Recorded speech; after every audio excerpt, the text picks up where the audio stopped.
শেষ ঠিকানা যদি 3.5 হাত মাটি হয়, তাহলে কিসের তো ক্ষমতার দাপট?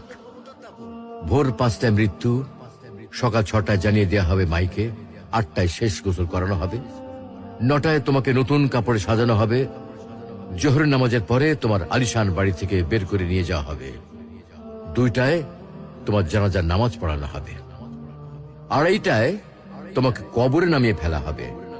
মাটি দেওয়া শেষ হয়ে গেলে কেউ তোমার জন্য দোয়া করবে, আর কেউ চলেও আসবে। এই তো জীবনের শেষ আয়োজন। তো কিসের তো অহংকার, কিসের তো ক্ষমতার দাপট? হ্যাঁ, ক্ষমতা কারোর জন্য চিরস্থায়ী নয়। অন্যায় ভাবে কাউকে ঠকালে একদিন ঠিক নিজেকেও ঠকতে হবে, এটাই নিয়ম। হ্যাঁ, এটাই নিয়ম। ভোরের সূর্যোদয়ের আলোতে যে পৃথিবী আলোকিত হয়, সন্ধ্যার সূর্যাস্তে তা আবার হারিয়ে যেত দেখি। অসত্য দিয়ে সত্যকে কখনো ঢেকে রাখা যায় না।